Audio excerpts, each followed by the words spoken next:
Od mera koje su potrebne dalje, koje mi apelujemo da se sprovedu, jedna od tih je znači, da kažem, proglašavanje neradnim danima i ponedeljkom i utorkom naredne nedelje za, znači,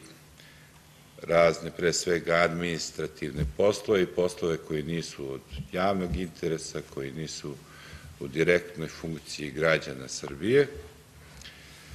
Druga mera koja je isto ovako jedna tehnička mera i gde nam NIS zaista izlazi u susret, ali da se održi to, znači prioritet u nabavci